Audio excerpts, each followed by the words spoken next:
মুখ্যমন্ত্রীকে কটাক্ষ করল বিরোধী দলনেতা। মালদহে এসে রাজ্য সরকার তথা মুখ্যমন্ত্রীকে কটাক্ষ করলেন রাজ্যের বিরোধী দলনেতা শুভেন্দু অধিকারী। মুখ্যমন্ত্রীর উন্নয়নের পাঁচালীকে দুর্নীতি তোষণ এবং সীমাহীন স্বেচ্ছাচারিতার জলাঞ্জলির পাঁচালী বলে কটাক্ষ রাজ্যের বিরোধী দলনেতার। পাল্টা বিজেপি মুখ্যমন্ত্রীর ব্যর্থতার শ্বেতপত্র প্রকাশ করবে। জানুয়ারি মাসে প্রত্যেক বিধানসভার মুখ্যমন্ত্রী এবং তৃণমূল বিধায়কদের চার্জশিট প্রকাশ করা হবে। কোথায় পুরসভা, কোথায় ফায়ার ব্রিগেড, কোথায় স্কুল করবেন বলেও করেননি তার তালিকা তুলে ধরা হবে বললেন শুভেন্দু অধিকারী। এসআইআর আতঙ্কে মৃতদের 2 লক্ষ টাকা করে ক্ষতিপূরণ দেওয়ার ঘোষণাকেও কটাক্ষ। কাদের চাপে এরা মারা গিয়েছেন তা নিয়ে নিরপেক্ষ তদন্ত দাবি বিরোধী দলনেতার। বিডিও এবং তৃণমূল নেতারাই চাপ দিয়েছেন। মৃত্যুর ঘটনায় সিটিং বিচারপতিকে দিয়ে তদন্ত করা হোক দাবি করলেন শুভেন্দু অধিকারী। নির্বাচন কমিশনের অফিসে বিএলওদের ঘেরাও কর্মসূচি নিয়েও ক্ষোভ প্রকাশ। নির্বাচন কমিশনের আধিকারিকদের কেন্দ্রীয় নিরাপত্তা দেওয়ার দাবি। এ রাজ্য সরকার কেন্দ্রীয় একাধিক প্রকল্পে জমি দেয়নি, ফলে উন্নয়ন থমকে যাচ্ছে। হাসিমারা কলাইকুণ্ডা এয়ারপোর্টের জন্য জমি দেওয়া হয়নি। একাধিক এয়ারপোর্টের উন্নয়ন, সীমান্তে ফিনিশ করার জন্য এবং উত্তরবঙ্গে এইমস তৈরি করার জন্য রাজ্যের কাছে জমির চেয়েও পাওয়া যায়নি দাবি শুভেন্দু অধিকারী।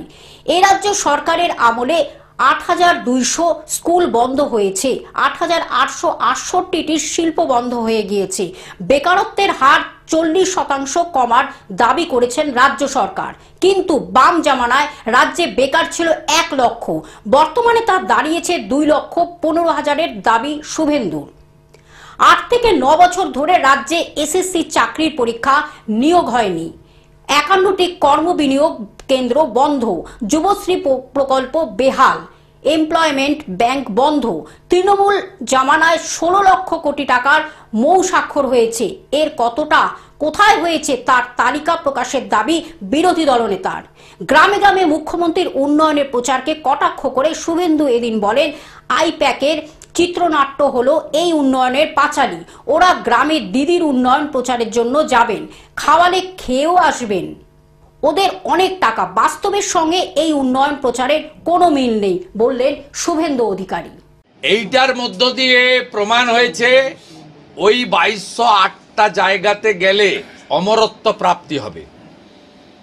যাদের বয়স 75 পেরিয়ে গেছে তাদের এবং তাদের পুত্র কন্যাদের বলবো, বাবা মাকে যদি শতায়ু আয়ু করতে হয় এই বুথে পাঠিয়ে দেন, বাড়ি কিনে রাখেন। এত মিথ্যাচার, এটা একটা বড় জলজান্ডর চিটিংবাজির প্রমাণ। 23 বছর ধরে ওই বুথগুলোতে কেউ মারা গেলেন না, কোনো কন্যা বোনের বিবাহ হলো না, শিফটিং হলো না। এটাকে বিশ্বাস করতে হবে। তাই আমরা কালকে সঠিকভাবে 50 জন এমএলএ ইনক্লুডিং স্টেট লিডার্স, আমি এলওপি থেকে আমরা কালকে যে কথাগুলো বলেছি সেই কথাগুলো ইলেকশন কমিশনকে তদন্ত করে কার্যকর। মালদহ থেকে অভিষেক দাসের রিপোর্ট, গ্লোব নিউজ। এখন থেকে গ্লোব টিভি দেখুন আপনার স্মার্টফোনেও। গুগল প্লে স্টোর অথবা অ্যাপল স্টোর থেকে ডাউনলোড করুন গ্লোব টিভি লাইভ অ্যাপ। এছাড়া জিও টিভি অ্যাপ থেকে দেখুন গ্লোব টিভি লাইভ।